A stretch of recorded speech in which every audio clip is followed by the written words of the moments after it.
What toxic family story do you need to get off your chest?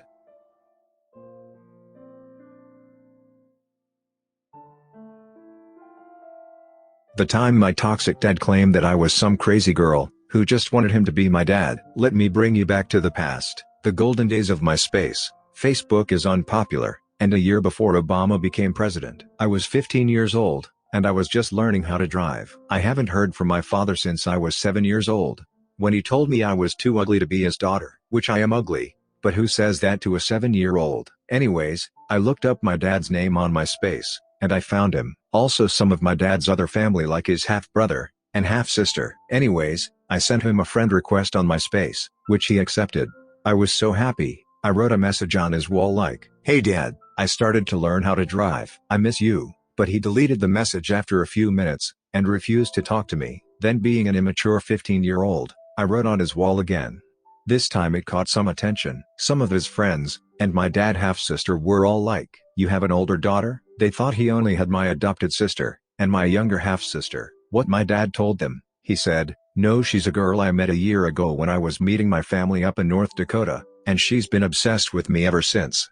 Of course I got messages, belittling me of how dare I try to ruin his reputation, and how I needed to get help. I was beyond upset, until I got an idea. I stayed with my grandmother for 2 months every summer, and she had my birth certificate locked away in her safe. I asked her to bring it out so I could see it, and she did.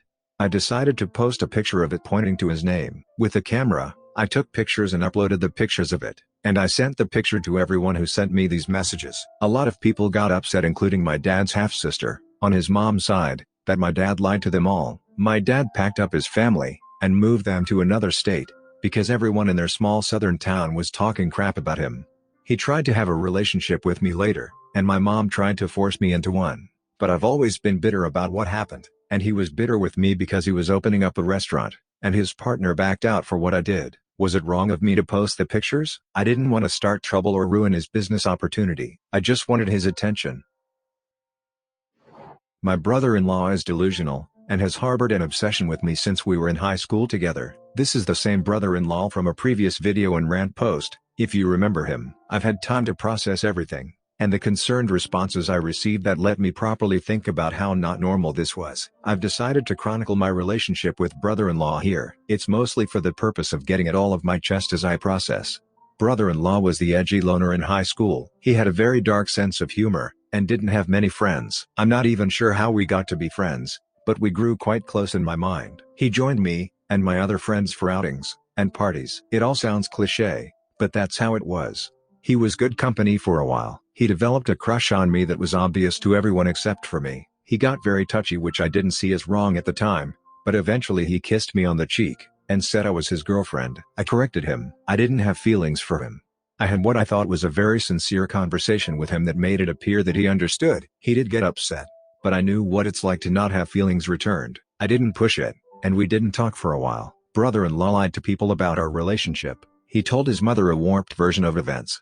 When he came with me to parties, he told her I was taking him as my date. When we went out with friends, he told me we were on solo dates. He snuck out of the house at night, and would purposefully be caught coming home so he could tell her he was coming back from my place. Knowing the insinuation, he created an illusion in his head about us having a very real relationship as more than friends. He began telling other people I was his secret girlfriend.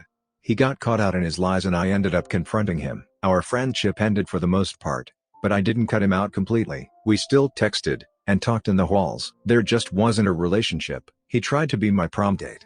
I was going with a male friend as a beard. Brother-in-law didn't want to accept that. He showed up at my house to pick me up at prom despite me telling him I wasn't going with him. There was a scene, and my father threw him out. He cornered me at graduation, and told me that he was going to attend Stanford University, which I had initially planned on attending, and we'd be able to be closer together. He didn't know I'd been rejected from that college. I didn't correct him. He was beginning to creep me out a lot with his behavior. I just wanted to put as much distance between my former friend and I as possible. I went to college and met a guy. I already knew the guy in passing. Obviously, you know who the guy is. I began to date brother-in-law's brother. Maybe I was a little at fault for dating the brother of the guy who carried a torch for me, but it's life. Dear husband and I clicked. It eventually led to a marriage, and 2 children. The first time dear husband brought me over to his family as his girlfriend, it was bad. Brother-in-law went berserk, and Mill began her tirades over dear husband stealing his girl. I had to correct a lot. They weren't listening, so they left. Dear husband already knew his brother was full of crap. A month later, brother-in-law came to surprise visit his brother. I was in his room at the apartment he shared with his buddies, and it was obvious that we'd been sleeping together. We were messy youngsters, and it was just clear to anyone who walked in. Brother-in-law got into a fight with dear husband.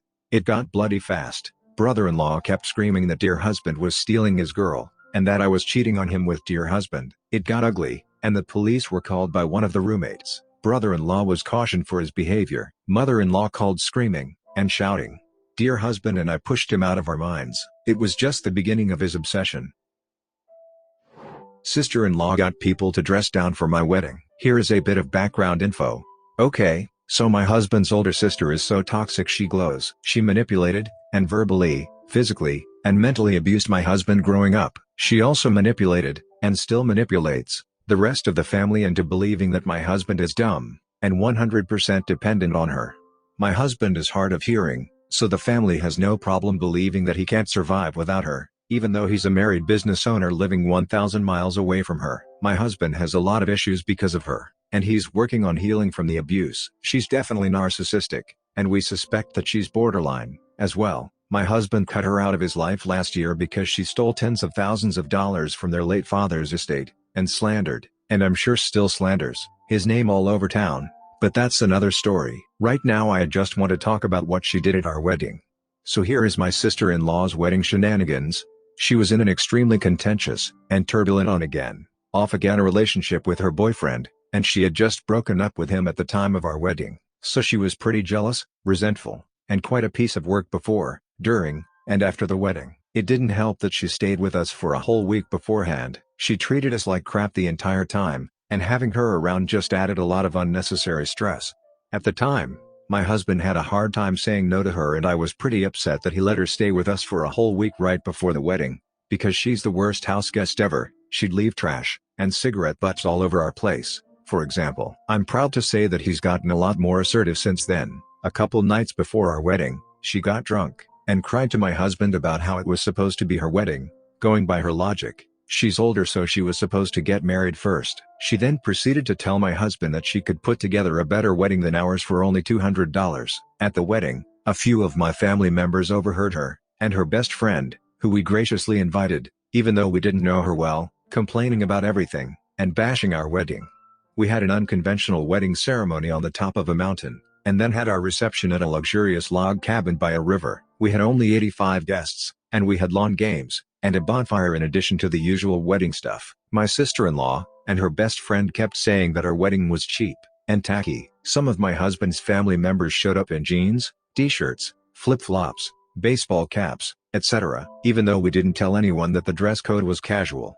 We suspect that my sister-in-law told everyone to wear casual clothes, because it's totally her with the way she regularly acts. We are still upset that no one bothered to double-check with us. Our dress code was not casual. We assumed that people had enough common sense to show up in semi-formal clothes, so we didn't include the dress code on our invitations. We were really hurt that they didn't consider our wedding a special enough occasion to dress up.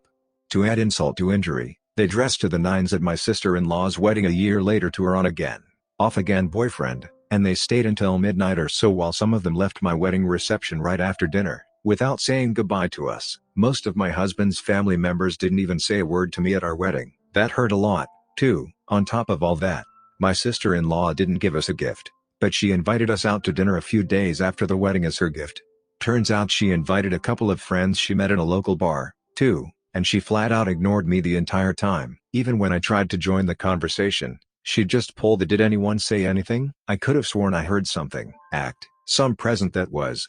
I was at the point of tears by the end of the night. I wish that I asked my maid of honor, my sister, to gently tell the severely underdressed guests to change into nicer clothes. I actually thought about it at the wedding, but I didn't want to be a bridezilla. They're actually wonderful people, and they traveled 1,000 miles to attend my wedding. I just wish that they had enough sense to not take my sister-in-law's word as gospel.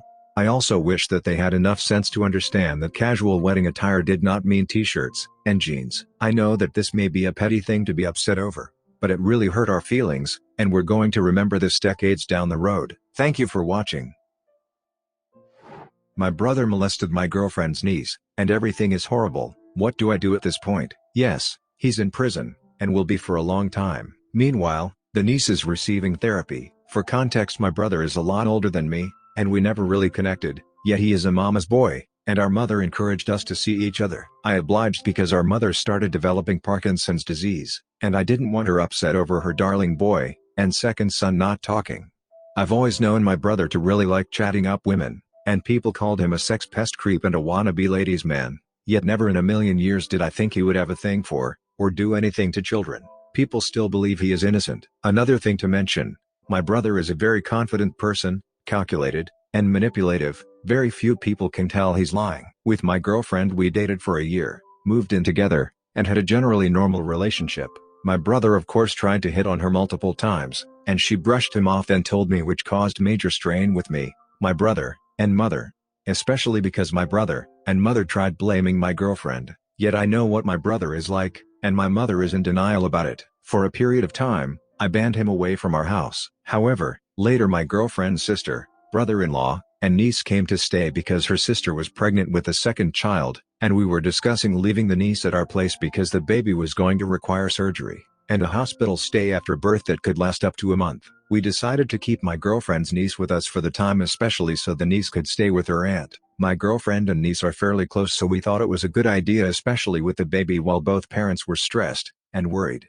Then, my piece of crap brother had to F it up like the asshole he is. My mother started hounding me over allowing my girlfriend's family over, but not allowing my brother over, so I obliged under heavy supervision when he was around. My brother was being mysteriously nice and well-behaved. He also was buying us things, playing games with the niece, so she actually did like him, and was excited when he was around. My brother then decided he was a handyman, and helped with minor adjustments to the house. He would find excuse after excuse to come over, to the point that I was finding it partly daunting. My girlfriend just ignored him, and I didn't realize he was losing interest in my girlfriend at time. When everything came out, the signs became clear, mainly after what occurred. In a very short period of time, my girlfriend's niece started becoming sad, which we thought was because she was missing her parents, so we bought her lots of toys, read to her, took her on trips to the beach, zoo, some shows, let her stay up, watch her favorite shows, and so on, trying to make everything as fun as possible. What we didn't notice was my brother was sometimes alone with her for very short periods of time, which he used to his advantage. It all came out when my girlfriend noticed her niece was oddly quiet in the bath. Her niece is usually singing and splashing in the water. My girlfriend went into the kitchen to get a cup or something. It was only a few minutes. My brother was meant to be outside helping in the garden. I was in the garage when I heard screaming. I ran inside, and my girlfriend was beating up my brother, who was trying to restrain her. I held onto him, and my girlfriend grabbed my niece and locked them in a room, then called the police. My brother was saying he didn't do anything, and accidentally walked in on the niece. Then my girlfriend attacked. Hence I knew immediately he was lying. The police arrived and arrested him. We found out my brother was actively grooming the niece, then started getting physical with kissing and inappropriate touching. Then my girlfriend found him molesting her niece in the bathtub. He would use whatever minimal time he had to get to her. Sometimes the amount of time he used was so brief it was like he was enjoying the thrill of possibly getting caught. With the bathtub incident, he was meant to be outside, and like the snake he is, he waited for an opportunity to strike. It wasn't like the niece was left alone for hours on end. The door was left open so my girlfriend could hear her while she went to get something, then come back. The niece is in primary school, and can be left alone for brief periods of time. No one thought he would be doing this. When we went to court, several women came forward about sexual harassment from him. He would target women in his workplace or close by him with behavior that he could try to excuse. He was a peeping Tom, and he would target women when they're drunk, offering a ride home or something. It literally came off as a game to him where he pushed boundaries and limits to see what he could get away with. Shockingly, he apparently developed a form of humanity, and admitted to what he did to the niece, saying he has never done anything to a child prior, and wanted to see what it would be like. Just a horrible person. My mother refuses to believe he did it, and I went no contact with her because I'm honestly sick of her crap. I later remembered when my brother and I were children, he was the golden boy, and she paraded him around like an item. He could do nothing wrong, and never had consequences for his actions. It's also the main reason our parents divorced, because she refused to see what she was raising, and wouldn't allow our father to get him therapy. I'm pretty sure she's a narcissist who raised a sociopath. I had moved in with our dad after the divorce because I hated the pair of them. And before our dad died in my 20s, he told me how our relatives would always talk about how lovely and kind I am, yet say they would keep an eye on my brother, while my dad said no matter what he did he couldn't feel love for or from my brother, as if it was just missing from him. That of course scared me almost 15 years plus later when I'm in my 30s, and my brother is almost 50 years old. It was sort of lost on me, now about the relationship with my girlfriend. We have been sleeping in different rooms with limited talking. Her family basically blames me, and my entire family, and to some degree my girlfriend. My girlfriend told me she cannot face her sister because she feels as if she failed her family, and ruined her niece's life when it's my piece of crap brother's fault. I feel as if I ruined my girlfriend's, and her niece's life because of what my brother did. I'm trying to get us both into counseling or therapy while my girlfriend has requested leave off work and I am preparing to also. After everything was said, and done with my brother in prison, being home is utterly horrible and I have no idea what to do to even slightly repair this. This is the first time I've cried in years and I feel terrible for my girlfriend's niece, girlfriend, and girlfriend's family. I do not know what to do next. I also keep wishing I terminated my brother when I had the chance. I have never hated anyone more in my life while I think my mother should be locked up with him. How do I help them recover from this, please? Went no contact with my sister, but I just can't shake this guilt. Despite years of therapy, my sister and I are Irish twins, meaning we are barely 1 year apart in age. My mother's dream was for two daughters to be close, and have each other, but it failed miserably. My mother homeschooled us, and moved me up a grade to make it easier on her to teach us both the same thing. As a child I didn't know, but looking back I understand now my sister had a learning disability. Instead of finding help my mom decided yelling at her was the best option. All my accomplishments I was asked to keep quiet to not upset my sister. It all came to a head in our late teens, when my sister viciously attacked me, leaving scars to this day. My sister was emotionally and verbally abusive. I elected to cope with this through self-harm. I was suicidal growing up, and blamed myself for all her problems, thinking that I clearly must be at fault for her treating me the way she did, and I believed a lot of the things she told me about myself. I'm now married and moved out. I'm pregnant for the first time with twins. My sister seemed supportive, and I thought maybe, just maybe, she had finally grown out of it like everyone has promised she would. But she flew into a rage over something very small, berated me for being a burden, and only thinking of myself when she asked me to do something that due to my pregnancy I couldn't do comfortably. I've had a very rough pregnancy, throwing up constantly, being sick, and quickly running out of energy. She went on to imply that my parents feel this way too. She lives at home with them. I came home in tears, and my husband lost his crap. He almost called her to yell at her, but I stopped him because I knew it was fruitless. He had to reassure me I wasn't burdening anyone. I called my mom in tears to apologize for not being able to get along with her, and for upsetting her, and told her if anything I asked for is a burden not to feel obliged, and she talked me down.